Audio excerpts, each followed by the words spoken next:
MikeMarkMusic. Another podcast coming your way today. From the comfy confines of Mike's basement bar area. Listening to some good music and getting ready to talk about some. That's right. It's So Happy New Year. Yeah. It's 2020. What'd you do for New Year's? I was here in the friendly confines. Oh, God. With a bunch of friends. Yeah, it was. Some of which are sitting right next to me. It was spectacular. It was a good night. I have minimal memory from about 11 o'clock on. Yeah, I don't remember New Year's. I don't remember it. I'm so glad it's not just me. I woke up the next morning and looked at Karen and went, thank God I'm here. It might have been a little bit of that hooch that we were drinking. Oh, God. Gary, we're talking to you now. Susie. But that stuff was evil. But yeah, so it's 2020. Do you have any resolutions? We actually talked about that. I remember that conversation. I remember what yours was. Yeah. And mine was to go see the Pet Shop Boys. Yeah, that was mine. That's a really good one. We were listening to some Pet Shop Boys before we got started. Yeah. And they're not just a guilty pleasure. You could listen to them in public and be damn proud of it. Oh, yeah. I listen to it at work all the time. I put it on. That's good. Hopefully loud. Yeah, pretty loud. Good. Nobody gives me a hard time. Hey, What's your resolution? Yeah. Maybe after we do Beer of the Week, I'll tell you what it is. We have to talk about that off the air because I have to tell you something that happened along those lines. Okay. All right, good. It's not good, but dear. Could have been. Well, so here it is. It's January 7th. All day. All day. And look, there's some really interesting birthdays in the early part of January. Okay. What do you got? I got a couple, too. Okay, so I'm going to give you the lead singer from R.E.M., Michael Stipe, turns 60 a few days ago, January 4th. Wow. And then the last podcast we did their guitar player, so that's pretty cool. We need to have a show just about R.E.M., I think. Yeah. It could go long. Yeah. Or at least Athens, Georgia, maybe. But. Chris Stein?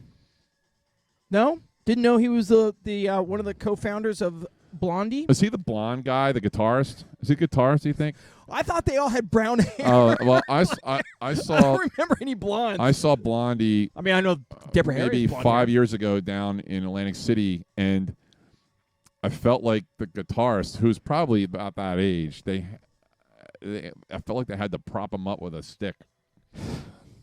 He didn't move, and yes, I mean, he played great. I mean, he was awesome. So it was all about Debbie Harry. Obviously. I'm thinking that in their heyday, late 70s, 80s, that either he was dyeing his hair then, or he's dyeing his hair now, or both. Yeah. Look, we'd be remiss if we didn't mention that the king of rock and roll, Elvis Presley, would have been 84 on January 8th. 84. Wow. So I remember when he passed away in 1977. I remember though it happened, yeah. Yeah. Another melancholy happy trails to David Bowie. January 8th would have been 72. And as we are saying this song by David Bowie just funny. Came on as a random. So, that was totally random. Oh, my gosh. Great. Do you have a favorite David Bowie song? I mean, his career is so existential. But I really don't. I mean, I like David Bowie, but I can't tell you one song that stands out above the others. I think Modern Love, to me. Modern Love is great. I will say I'm not a big fan of like the whole Major Tom thing. You didn't like the Ziggy Stardust? Or nah, I really I liked a little bit more modern. The glam rock thing, Roxy Music and all that. Yeah, I mean, Modern Love probably goes up there. And China Girl was kind of neat. That was kind of a neat little song. As far as one of his more popular songs. It still makes me uncomfortable. Okay. And I don't really have a good reason why. I mean, maybe the lyrics are a bit weird. It's uncomfortable for me. Sorry. Okay, so that's David Bowie. Mike Reno. I quizzed you about him earlier. And I win. I got that one. Ding, ding, ding, ding, ding. January 8th, turns 64. Mike Reno, the lead singer of the band. Loverboy. Mark's favorite Canadian band. Without a doubt. My second favorite Canadian band behind Rush. Okay, look. But it's a close second. Very close. As I think, said, I've seen Rush more time. I've seen Loverboy. Like, who would you want to party with, Rush or Loverboy? Oh, Loverboy. There you go. That's bottom line. Yeah. And then another sort of melancholy happy trails. Paul Hester would have been 60 today. And do you know Paul Hester? I don't know who that is. Is the drummer for Split Enz and Crowded okay. House. And, Didn't we have a Split Enz reference last time? Oh, yeah. We try and mix in as much Canadian, New Zealand references as we can. And to that end, Mike, to our friends and family that are in Australia right now working through some of those awful, awful bushfires. Yes. We stay healthy. We're thinking of you. And we really are thinking of you as I wear my Richmond Tiger sweatshirt.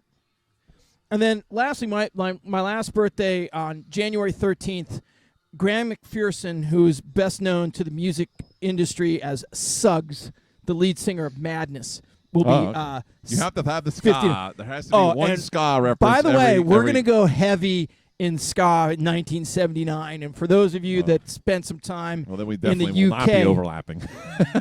you know what I mean. The Specials and the Selector and Madness were all in their heyday, getting their early debut albums out in 1979. Ooh! Spoiler alert! Oh, yeah, you ruined it. All right, what do you got? Okay, I got 2 birthdays and an event all today. So today would be the 72nd birthday of Kenny Loggins. So, Wow. that's, famous for being with Loggins and Messina and, of course, his own Who? solo stuff. Loggins and Messina, that was just a precursor to the Danger Zone. Your mama don't dance. Come on. And your daddy, your daddy don't rock and roll. And that's Danger true. Zone was even after I'm All Right from Caddyshack, which is what I know. Well, there's no doubt that's his best. Yeah. But the other one, of course, is from Top Gun, yeah. Well, Top Gun, but I was also going to say not Top Gun Maverick. Not Dirty Dancing, but Footloose. Footloose, that's right. Yeah, right? that's another one. Yeah. So that's that. And then Kenny Kathy Valentine from the Go-Go's. The drummer? Yeah, the drummer from Yeah. the Go-Go's. She is 61 today. Yeah, well, she's getting it done. She's and great. You know what I mean. So when she comes, she's from Baltimore. Oh, no kidding. When they come to the East Coast and play, D.C., Baltimore, Philly area, her parents come to the show. Oh, that makes sense. And their parents sit, and when I was lucky enough to see them in Philly, and we were really close, and you could see her parents sitting in the backstage, right on the side of the stage, and she actually brought them out when we saw them. That's and cool. She's like, my parents, they come to every show that we play in Philadelphia and Baltimore. And, they're probably in their late 70s, early 80s. And still getting it done. Still coming out to see their daughter rock it out with the Go-Go's. That's neat. And then today in 1993, you were talking about Michael Stipe. So REM in 1993 played a benefit show at the 40 Watt Club in Athens in front of 500 people for Greenpeace. That's a little obscure. That's the, going deep into the archive. It was recorded on a solar-powered mobile recording studio. So how's that for obscure new wave music knowledge? Are you sure that didn't happen in Portland, Oregon, or Eugene, or Seattle? Maybe Haight-Ashbury? Yeah, you would think, but maybe since Idaho Falls, perhaps? Maybe since they're from Athens, that's why they wanted to do it there. Well, makes sense. So that's all I got. Well, I think we have a really good show coming up because we're really going to take a deep dive into one of the early years of sort of that cross between arena rock, punk, and new wave. But we're going to take a break, and then we're going to come back with Beer of the Week. I can't wait. Yeah! All right, Beer of the Week coming up. We'll be right back. It's time for Beer of the Week. Beer of the Week. Beer of the Week. What do we got this week, Mikey? We are drinking Erie Brewing Company's Skipper Stout, which is a coffee stout. It's actually, they call it a gnarly coffee stout for all of you Pauly Shore fans. Of course. So, what can you tell us about the beer before we talk about how it tastes? So, it's wintertime. Yep. And so we've put away all those light pilsners and shandies Yeah. and the grapefruit sort of influenced beer. no offense, Line and Kugel, but it's not your time of year. Correct. Although they do have a porter as well that you should try. Oh, really? Yeah. In any event, so we are now in our bread level beers, right? I like to call them syrups. Thicker, heavier, but very flavorful ales. And I think we've stumbled on one that is definitely in that category. Yeah, and it's a little different. It's I've never had one that tastes quite like this, but that's not in a bad way either. I'm enjoying it. So they describe their Skipper Stout. In our MikeMarkMusic glasses. Yes. We have Stephanie to Wilson. always have to give a plug Cheers, to Mikey. Stephanie.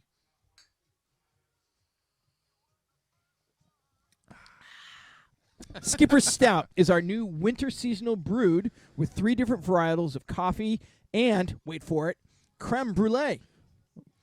That tastes really good. It's The so creme brulee good. tastes It's really so good. Our special coffee blend brings bold flavor with the addition of chocolate malts, and creme brulee rounds this brew out with a smooth and slightly sweet finish.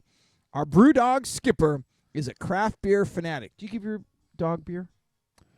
She'll lick some off my finger, but if I put it in a dish, You know she what? won't When you drink it. spilled that beer, she had her way with it. From I know. Memory. Yeah. Yeah, I know. But I won't, if I put it in her bowl, she won't drink it. Either that or she's just got expensive taste, because I would never give her one of these in a bowl. We'd have to have a conversation off air if that's Exactly. what you're going to do. Okay, so when he isn't guarding our precious malts or greeting customers, he is surfing coast to coast, spreading the word about Erie's brews. Skipper's Stout is a delicious coffee stout with creamy chocolate notes and a healthy dose of caffeinated beer awesomeness to get you going from AM to PM. What's the earliest you've ever had a beer? Not counting where you started in the like when you woke up in the morning. 12:01, duh. Oh, you're talking about like how soon after I've woken up Yes, have I had a beer? Yes. Like, have you ever had a beer breakfast? Absolutely. How recently have you done that? Well, probably on the football trip. But I haven't really had a beer breakfast in probably 30 years. No. Yeah, it's been a while. Although barbecued breakfast with beer just seems to be the right way to go, by the way. If you've never done it, we'll have you over very soon. Oh, okay. I'll be looking forward to that event. Yeah. I'm enjoying my creme brulee. Yummy. Hey, where is Erie Brewing? Can you tell people who don't know where Erie is? Yeah, so they've been around for a while. They started going, I think, in 1993. That's a while for a micro. Yeah, company founded as Hopper's Brew Pub in Erie's historic Union Station. Wow, I didn't know there was anything historic in Erie. 1,040 barrels. That's Erie, Pennsylvania. Yes. I already quizzed Mike about the Great Lakes. He nailed them. You'll be happy to know those people from the Uper. Yeah, they are, and they're an award-winning brewery, so they know what they're doing. They get it done. They distribute to a number of states. New Jersey being one, Maryland another, New Hampshire, Ohio, Pennsylvania, Tennessee, and Virginia. So yeah, look, I think if you're on the Eastern Seaboard, you can find their stuff. This beer. They're happy to bring it to you. I got this beer by chance. I mean, I think I've mentioned before that, I do a growler exchange at work with guys I work with. Well, at Christmas time, we do a case exchange. So I believe there were 9 of us this year, and everybody buys a case of beer, of good beer. We set a minimum price of like $40, $50 a case. Yep. And everybody brings in a case, and you get at least 2 or 3 beers from everybody's case. And this was one of the beers that somebody brought in, and I'm glad they did. No, it's the right sort of ale for this time of the year, and it's, yes, there is hints of sweetness, but it's not overly bearing. No. Where you wouldn't be like, I think the coffee actually, I can't do it. Coffee flavor keeps that sweetness down a little bit.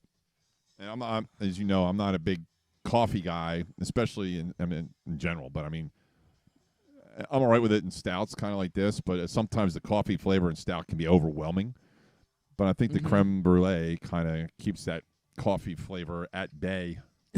At least for me. I mean, it doesn't. Yep. It's not like an overpowering coffee taste, which some stouts can have, and Yep. I'm enjoying it. Well, the men and women from Erie, we appreciate your efforts here. It's definitely delightful. And Mike, what else should we say to other if you want us to review your beer, people? If you want us to review your beer, please get in touch with us through our website or our Facebook page or our email address, which is on the screen now. About the hops, this going out to you, this information. The new brewery in lovely Mount Laurel, which is a short bike ride away from where we are sitting right now, probably the closest brewery to where we are.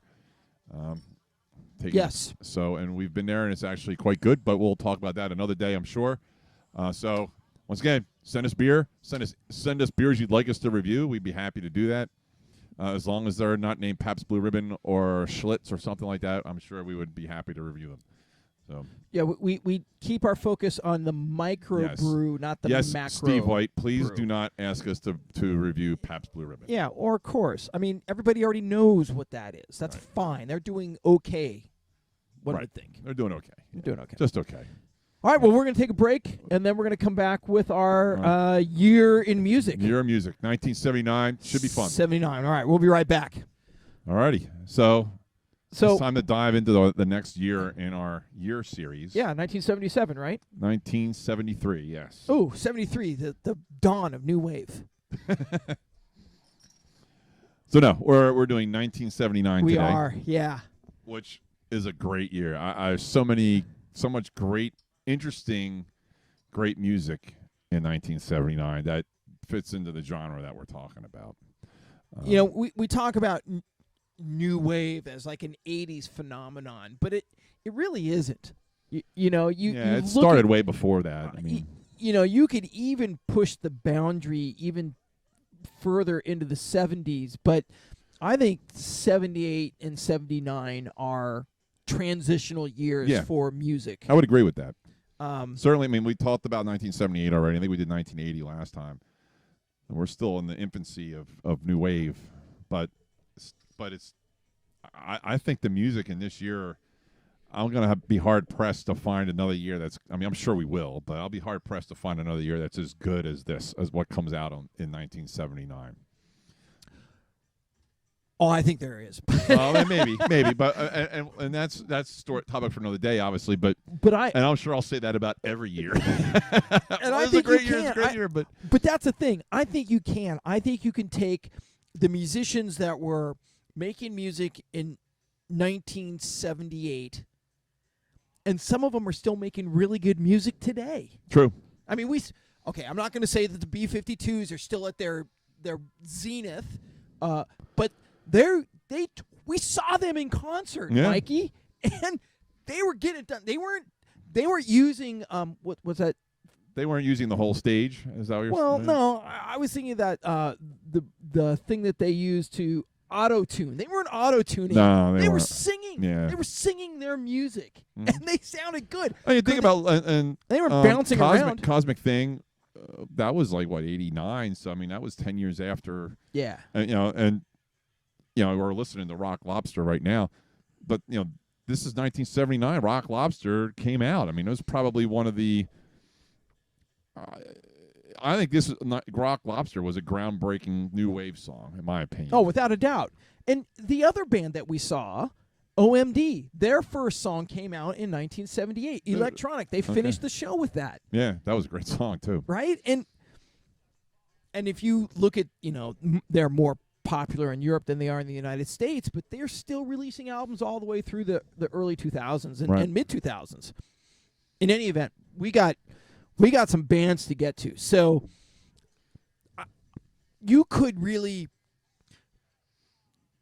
join them to, or segment them into sort of punk influenced, pop influenced, and then really, synthesizer driven bands. So for instance, The Cure had an album in 1978. Did you know that? Yes. Yeah. So Three Imaginary Boys, mm-hmm. which is an unbelievable album. It is, when you listen to some of their stuff as they progress through the 80s, you can see where they're going with the benefit of 20/20 vision, I suppose. Right.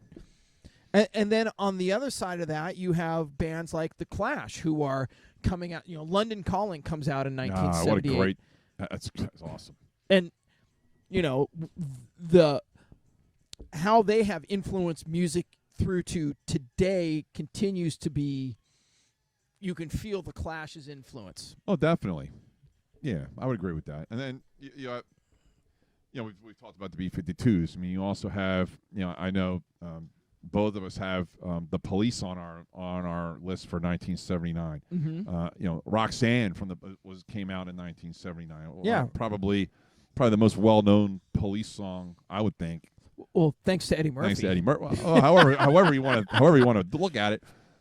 Certainly, thanks to Eddie Murphy. No doubt. But I think Regatta de Blanc is probably it's my favorite Police album. I don't know if it has my favorite songs on it, but yeah, it's a pretty good album. I mean, I'm not a huge Police fan, but I mean, I do like the Police, mm-hmm. and there was a lot of, I think there was a lot of one-hit wonders in '79 too. You have I Don't Like Mondays from the Boomtown Rats. That really wasn't. Well, you would have to say that Up All Night is a better song than I Don't Like Mondays, but right, but it's probably not as well known as I Don't Like Mondays. You have Cars, Gary Newman, The Pleasure Principle came Pleasure out. Principle. How Video Killed the Radio Star was 1979. So how much do you think MTV impacted? So MTV came out what year? I believe it was 79 or 80, wasn't it?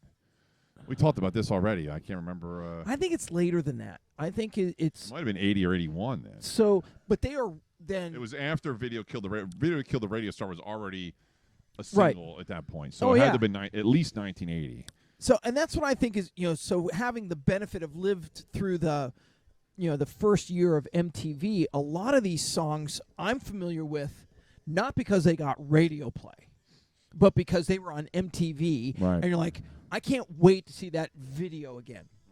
And I could say that certainly Gary Newman in Portland, Oregon, was not getting radio play on KMJK or KGON. But he was getting plenty of airplay on an MTV. Yeah. I mean, The Cure, no penetration whatsoever. And then when you saw Robert Smith on the video, and you're like, I mean, does he have stock in the eyeliner company? But right? did he back then? I mean, I'm not that familiar with The Cure. At least in 1979, was he doing all that back in 1979? You know what? Probably not. I think there was an evolution there, right? But here's another guy. Elvis Costello and the Attractions released Armed Forces in 1979. And I didn't think he actually was that entrenched in the UK sound until, the mid-'80s. Right. Man, am I wrong on that. Loud wrong. Yeah. So great stuff from him. XTC, a band that, I'm going to continue to bang you over the head with. Oh, XTC's made my desert island. So Drums and Wires, man. Only Making Plans for Nigel. It's great. A band that we've talked about a lot, The Cars. Their first Candy-O. Was that their second? No, that was their third album. Third album, but is there a bad song on that album? Well, if you think about what's on that album, you have Let's Go, which was probably their big hit from that album. But you also have the title track, It's All I Can Do, Dangerous Type, and my favorite song on that album is I Got a Lot on My Head. I love that song. Yeah, that's a fast. That's a fast pace. It's short and sweet, and it's just really. Yeah, I love that song. It's really fun. Yeah, it's great. The Gary, who's the bass player in The Cars? Benjamin Orr, right? Benjamin Orr. Right. You could see him and Rick Ocasek were just at there, just every song was just perfectly produced and put together, and still sounds great today. It does. I mean, the Cars are timeless. Unfortunately, we've lost two of them already. Yeah. But whatever. That's Hey, they were on the when they got into the Rock and Roll Hall of Fame. They still could get it done. Another band that we've talked about previously released their second album, Cool for Cats, Squeeze. Yeah. And when you think about how long they've been around, I mean, okay, so singles on 45s is probably what everybody had in college, right? I know I did. But those were the singles, right? There were albums, and you know, these Glenn Difford and Tilbrook. Yeah. Glenn Tilbrook. Yeah. Were, you know, they were thought of as the second, you know, okay, so they were described as Lennon and McCartney, and I think that's a bridge too far. But yeah, I agree with that. But they can write songs. You know, if you know, in going back and listening to their albums, they're really good. They're really good. We're listening to yet another B-52 song. I mean, this album was awesome. I mean, their debut album, and they had. Yeah. We were listening to this is Dance This Mess Around, I think, right? This song. Yeah, Dance This Mess Around. Yeah. It's another great song. Actually, this is from the second album, which I also think came out in 1979. I think both albums did. No, this is off the B-52s. Is it from? Yeah. Okay. Mm-hmm. That's right. It is. Yeah, but I mean, it's Planet an Claire odd song. You can't. It's like, wow. It's kind of an earwormy kind of a thing. Planet Claire, Rock Lobster. I mean, this song 6060842, 52 Girls, Lava, and my favorite song title from that year is "There's a Moon in the Sky. It's called The Moon." But it's a good song too. I mean, just because it's a kind of a jokey title. I mean, it's a really good song. It's you know, the B-52s didn't reinvent the wheel every time they put a song out. No, but you know they're like AC/DC from Athens, Georgia. You know, they have a formula, and they keep churning out the hits with that formula. Now, so, you have not mentioned Devo yet. No, I have not. What album came out in '79? I know Secret Agent Man, the single came out. Yes. Which is a great song. But what album is that off of? I don't even know it's on an album. It might just be just a single? It might just be a single, yeah. Duty Now for the Future. Oh, Duty Now for the Future? Yeah, that was that was that was a lesser more obscure album. You know, I think that was was that pre-Whip It or might? That's got to be. It's got to be it's got to be the album before Whip It, which was oh man, I don't even know. Oh man, you're killing me now. And you call yourself a Devo fan. I know, I call myself a Devo fan. I know. De-Evolution. But yeah, what about do you remember I Don't Want to Get Drafted by Frank Zappa? That came out in 1979. That's kind of that's kind of pushing the envelope of new wave. I'm going to segment him into the punk group. But man, what musicians he had. Oh yeah, which is not to say he wasn't an incredibly A, performer, and B, all the way dialed into making sure that the sound was right. Mm-hmm. Blondie, you had a lot of hard glass in one way or another. That's right. Whatever album that was on, I can't remember. I believe I have the LP over there, but I don't know what the name of it is. And well, Eat to the Beat, I think, is the one that I am, you know, with Dreaming and well, yeah. You're in the infancy of Joy Division too. I mean, they had some good music in the late '70s, early '80s. So, what's your favorite album from 1979? Did you? I'm putting you on the spot here, but no. Well, I'm happy. So, I loved all the stuff that we've talked about, and Look Sharp. I'll be curious whether by Joe Jackson is way up there on the list because I just loved his aggro sort of thing. But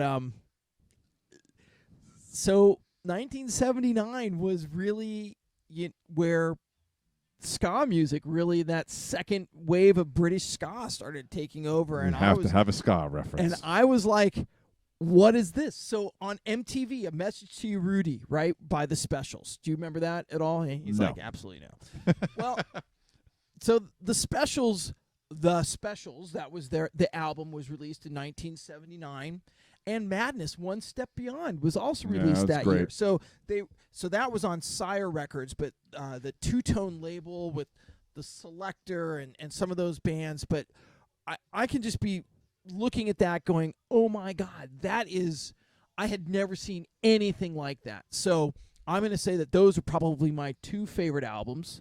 And even into the mid to late 80s, I was still listening to that as just really cool. But London Calling by The Clash, sure. Mm-hmm. And then a band that we've talked about in the past, but is probably right up there, is Fear of Music by Talking Heads.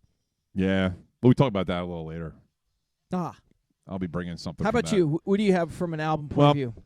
Obviously, I've already talked about the first B-52s album, and that's still one of my favorite albums. But an album that I used to have on LP, but I do not anymore. I only have actually, obviously through iTunes and stuff, I have access to it. But the album itself, I wish I still had the LP. Was the debut album from The Knack, which was, I love that album, and that might be a little. It was a great song too, XTC, but they that might be pushing the envelope of new wave a little bit. But man, what would have happened if My Sharona? My Sharona, Good Girls Don't. Yeah. Frustrated, Heartbeat. Girls Don't. Oh, yeah. So that's a great song, right? But when that's what little girls do. When you're 12 years old and you're singing it, you're like as loud as you can because it's got a catchy little hook, and your mom's looking at you going, "You can't sing that." And I'm like, "Why? It's such a great song." Well, let's not talk too much about that song yet, because that's on my deserted island. All right. Well, how about "Train in Vain" by The Clash? Yeah. I love that. Oh, such a great. It's an unbelievable hook. It almost has like a Motown kind of hook to it, and I love the guitar. Like, we're listening to it now. That beginning guitar riff is really cool. I think that's so neat. And it's such an easy little riff on the guitar, but they put it together so well. Joey Strummer and Mick Jones, God, you gotta wonder why they didn't get along. Because they were just jamming. That happens so often. Just stand by me. It happens so often in bands. So, being in bands, I get it. You drift apart, and I never did a whole lot of the original thing, but that could be one of my New Year's resolutions: is maybe write some original music. Oh, there you go. But you haven't mentioned the Ramones yet. I was never a huge Ramones guy. I like the Ramones, but you have to acknowledge that. Oh, they absolutely. Were, they were. They were nuts. Quintessentially. What Ramones punk. was 79? Rock and Roll High School. Oh yeah, there you go. Of course. What else we got? Well, that's a lot of ground we just covered. What about are you interested in some of the outlier? I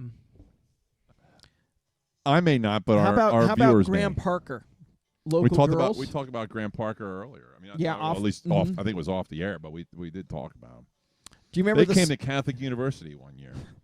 Do you remember the song "Lucky Number"? By who? Lena Lovitch. No. So I remember the song getting airplay on KROQ in Los Angeles, and with Richard Blade, he would have played this song. Richard Blade's still around, man. Yeah, you can hear Richard Blade on Sirius. Sirius. Yeah. So this, but again, I'm listening to this song probably 10 years later than it was released. So, and then here's another song that is released in 1979, but and again is sort of on the cusp of new wave, but "Cruel to Be Kind" by Nick Lowe. That was 1979. That is a great song. Yep. And definitely a cusp of new wave, but still, Labor, it's definitely Labor of Lust is the album. This is so many memories from this song. I don't even know. I don't remember. I'm trying to think. Was this from a TV? Did they put this on a TV show or a movie or something? I will why tell would you, I know this besides yes, the radio play? That's a I really know good question, did, and I'm going to tell you.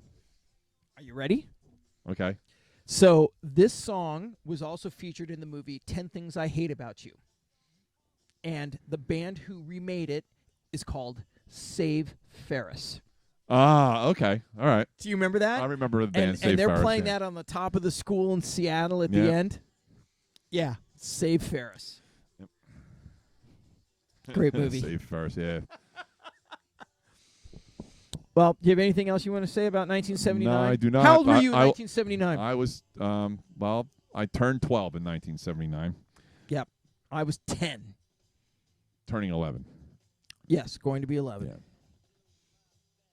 Well, I think we'll let We will continue because I believe both of us have our dessert. Oh yeah, we've taken some liberties with the year for the island music, but I think we're gonna take a break. We're gonna have another brewski. Yep, we got to pop another one open, and we'll be right back. All right, we'll be back.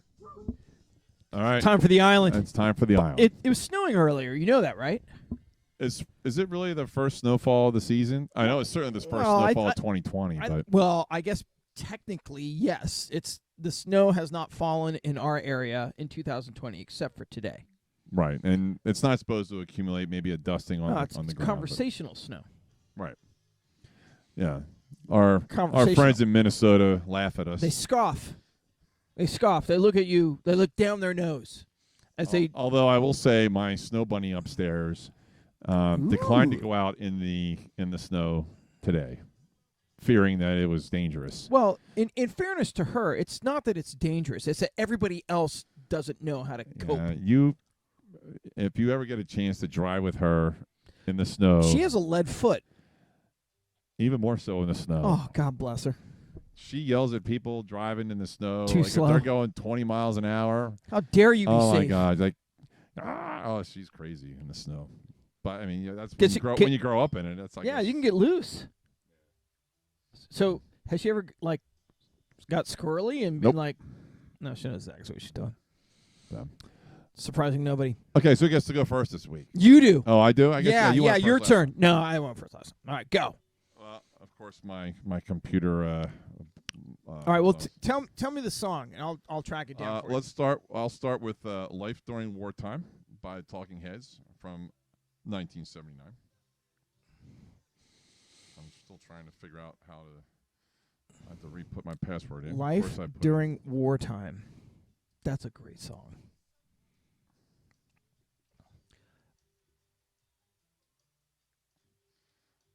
I apologize. I oh didn't realize God, you're killing us, man. The dead air. 19 I'm sorry. Life During Wartime. Here we go. And for some reason, I can't get my password. I got some peanut butter. Oh, this ain't no party. This ain't no disco. This ain't no fooling around. So, in the grand scheme of the Talking Heads catalog, do you have a favorite Talking Heads song? I mean, I do. This has got to be right up there. Yeah. This might be, if it's not number one, it's number two. I think we've talked about the other one. I can't remember what the other one was, though. We're on the road to nowhere. No, not that. It's not. It's not Burning Down the House. It's the one where late in the days go by. Oh yeah, Once in a Lifetime. Same as it ever was. Yeah, Once in a Lifetime. Once in a Lifetime. That's the song that's probably my favorite. Favorite Talking Heads song. So my favorite Talking Heads song is "This Must Be the Place," which is also known as "Naive Melody." Do you know that one? No. I'm sure you'll play it for me. Yeah. In the meantime, this is from the Fear of Music album, which was released in, shockingly, 1979. How about that? It peaked at number 80 on one of the charts. And it's kind of an anti-disco song if you listen to some of the lyrics. And then that's about all I got for this. But, well, I think they mention a lot. They mention a lot of the clubs that they used to perform at in New York City. Actually, they mentioned CBGB's and the Mud Club, which were big clubs back in the late '70s, early '80s. Well, CBGB's I think is still there in some form, at least. So, right. But yeah, this is the Talking Heads. my opinion, very much pioneers of new wave. And I don't think certainly the U.S. new wave bands, maybe not the British new wave bands, but certainly pioneers for the American new wave band genre. Okay, so if you had to listen to Talking Heads or REM, who would headline? Who would headline? Oof, that's a tough one. Like in a concert kind of thing, or okay, like what would I put on my playlist first? Let's say the venue is where we saw They Might Be Giants. Okay, so that would be the TLA in Philly. Man, that'd be a great place to see both bands because both bands would be playing much bigger places. Like kick ass. Oh, it'd be so good. I think I would probably put Talking Heads as the headliner. It's really close. I mean, because REM's great. I mean, they got REM's. I'm not a huge REM fan, but they are. I mean, they have stood the test of time. Yep. They've had more longevity than the Talking Heads. I think. David Byrne's gone in a much different direction creatively, right? So and then you had some of the band morphed into the Tom Tom Club, and we've talked about them a little bit. I know, and so yeah, that band's kind of made some twists and turns. Where REM has pretty much stayed the same, although I don't believe they've been active for a while. You might know more than that. You know what? I don't, but I'm sure that given how creative that REM is, it's unlikely that Michael Stipe and the guitar player, and the drummer had that brain tumor. Oh my God. That they are still just resting on their laurels. I think they're happy, but what they're doing, I have no idea. Right. So, but it would be that would be one of those things where, if they're going to if it was be a Talking Heads and REM national tour, you would think that they would be co-headliners and one would open for the other and they would flip back and forth. Yeah, I think so too. And depending on where they are. Certainly if they're in the Northeast, Talking Heads would probably be the headliner. If they're down in the Southeast, REM would probably be the headliner. So, kind of one of those things. Yeah. That's kind of where I would go with that. I don't know what you would do, but I think they'd work it out. Yeah. All right, so that's one. All right, go. My second one, we kind of had a laugh at this earlier, and we had a laugh off the air when I told you this song. It's The Knack from Get the Knack, their debut album, which I wish they would have made more than one. Actually, they did make another album, but I don't think it got much airplay. Good Girls Don't, which is a little bit of a bizarre song. I have a lot of memories from my childhood with that song. Yeah, but I mean, we're trying to keep this a G-rated show here. Come on, man. No, we're not. I think. Do you feel that there's any kind of Beatles influence in this band? Because I feel it. I mean, maybe not with this song, but with the other songs. I think this song more has a Rolling Stones sort of. This particular song, yeah, but I think the band I think that there's a lot of Beatles in the Knack, my personal opinion. But this song, I mean, yes, there's definitely a little bit of it's a little dirty. I mean, teenage sadness, everyone has got the taste, and in between age madness that you can't erase till she's sitting on your face. I mean, that's kind of the line that everybody points to. But yeah, I'll tell you though. I mean, there's plenty of others you could point to. I was 12 when this song came out, and I was totally oblivious to that. I don't know about you, but I had no idea that this song was about when I was 12. Look, the Knack is great. They're great. And underappreciated probably to a certain degree. This was really the only. They had one other album, but then Doug Fieger, how you pronounce his name, he died right after that. So there wasn't a whole lot more else they could do. Yeah. And he was the brains behind the operation. So this song actually made it to number one in Canada. Canada. Really? I'm sorry, Canada. I've been hanging out with my son too long. Made it to number 11 in the States, number 66 in across the pond in the UK, and number 20 in New Zealand. So it's not like this song wasn't. Nobody listened to it. I mean, this isn't an obscure song on the album. I mean, it's. Here, let me read this to you. This is interesting. Due to the band's accomplished musicianship, Get the Knack was recorded in just 2 weeks and managed to be both polished and energized. Let Me Out is a screamer with the power pop sway of Your Number or Your Name, and that's what little girls do. Gives the band depth.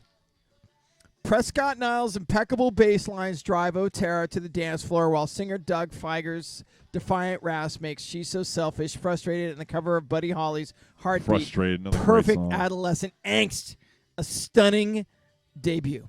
And, of course, you have the Siamese Twins, The Monkey and Me was another song. Another great title of a song. Not as good as that B-52's one. But. No, you're right. I mean, it's in my opinion, there are many bands that were one-hit wonders is unfair. It just didn't sustain, right? And you'd have to say the Knack is probably one of those bands. You wish you had more out of them. Probably, but I just don't think they had the opportunity to get much more, because of what was going on with Doug, the lead singer. Mm-hmm. So it's still it's a great album. I mean, we talked about it earlier, and I think Good Girls Don't is a great song. But so, by the way, My Sharona, whilst an alternative song in my opinion as well, is definitely on the Rock Hits 1979. And real quick, Brass in Pocket by the Pretenders, Take the Long Way Home, Supertramp. Wow, another great song. Rock and Roll Fantasy, which is Bad Company, right? Don't Bring Me Down, ELO. Yeah. Heartbreaker, Pat Benatar. Comfortably Numb, 1979. Wow. New York Groove, Ace Frehley. From Kiss. Yeah, I know who Ace Frehley is. Yeah. Beautiful Girls, Van Halen. Yeah. Dream Police, Cheap Trick. Wow, that's a great song. God, that's a great album. I love the video. I mean, Highway to Hell came out in 1979, AC/DC. Really? I thought that was 1980. For my buddies down. Highway to Hell was 79. Yep. Back in Black was like 80 or 80, end of 80 or 81. Dirty White Boy. Wow, Foreigner. Yeah. God, we could keep going. Lay It on the Line, Triumph. Oh, I love Triumph. Here Comes My Girl. Wow. And one of my favorites, and look, don't let politics get in the way of good music. Ska alert. No, Flirting with Disaster, Molly Hatchet. I love that song. Man, love it. I don't picture you as a Southern rock guy, but the last few weeks you've certainly shown that you are. So. I may have a dark side. What's wrong with that? What I like about you, The Romantics, 1979. That's true, which would be classified as a new wave song. Renegade, which I think is their best song. Ooh, I don't know about that. Well, what do you think? That's a great song. Do you like all the balladry of Styx, don't you? I like Angry Young Man. Angry Young Man. I like Too Much Time on My Hands. Dire Straits. Sweet Madam Blue. Dire Straits debut album, 79. What's Sultans of Swing. Sultans of Swing is on there? Yeah. When was Twistin' by the Pool? Oh, later. That was later? Yeah, much later. Couldn't that much later, though. Oh. Must have been probably 5 82, years. 83? At least 5 years. Wow. I'll bet you Twistin' by the Pool. I played that in a band once. That was a lot of fun. I'm going to say it's 1986. Man, we're really on a tangent now.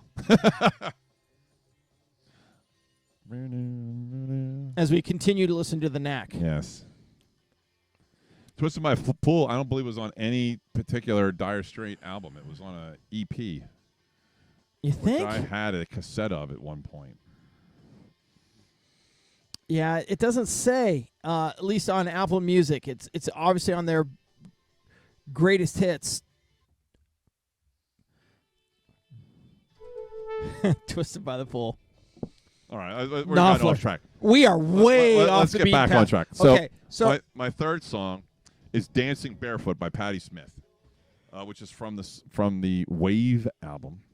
Now, this song has been covered by multiple bands, including Simple Minds, Pearl Jam, which that doesn't surprise me. Or what really wouldn't surprise me is if Eddie Vedder is a music guy. I really wouldn't surprise me if the Foo Fighters covered it at one point, because the Foo Fighters cover everything. And you're one of yours and my favorite bands. U2 covered it at one point. Get out of here. Yep. 1989 they covered it. So I don't know if it got onto an album somewhere or whether they just did it on a concert tour or something along those lines. But they did cover it. It is actually in a 2010. What's that picture from? I don't know. It just pops up. Yeah, what's the deal with that? I know where that's from. Oh, okay, I'm definitely playing, but that's from probably whatever. That's out in Pennsylvania. Right. So I love it. I've threw a curveball. It's great. Really did. So in 2010, Rolling Stone magazine had their greatest songs of all time. Mm-hmm. They had their 500 greatest songs of all time, and this song ranked in that list. Believe it or not. I couldn't believe it. I mean, I like the song. I like it enough to put it on my deserted island because I think it's a little different than a lot of the other songs I have on my deserted island. So I like to have a little bit of variety on there. No doubt. But this actually ranked 331 on the greatest songs of all time in 2010. So there's been 10 more years of music since then. But kind of a bizarre song to put on that list. Okay, so I've been slow playing what my New Year's resolution is. Mm-hmm. And my New Year's resolution is to play live music somewhere. 30 songs and play them in 3 10-song sets and be done with it and tell everybody to piss off afterwards. That's it. I'm done. Well, you can't do that. You Why can't not? tell everybody to piss off afterwards because everyone's going to love it and they're going to want you to do it again. Oh, dear. Now, you're going to have to play the songs or are you going to sing the songs or are you going to do both? Well, that remains to be seen. That depends on you. Well, you and I are going to have to talk about that because we really need to get moving on that if we're going to do that in 2020. Yep. Okay, so those are my 3 songs. Mike, for my 3 songs, I'm going into the ska bucket. So shock upon shocks. Well, I would say that for the most part, in the shows that we've done, and how many shows do you think we've done so far? I believe this is number 15. Number 15. I'm hard-pressed to tell you a single ska song that I've chosen.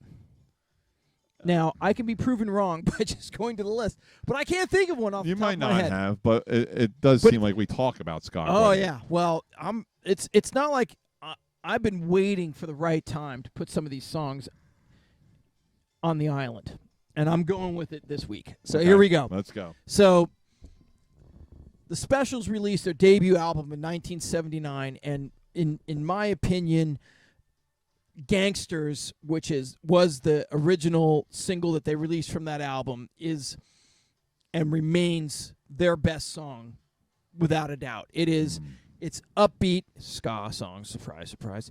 But it has a really interesting genesis. So the song is about an incident that happened while the band was on tour with the Clash, and they were held responsible for some hotel damage. Again, shock bands. Well, they never do that, right?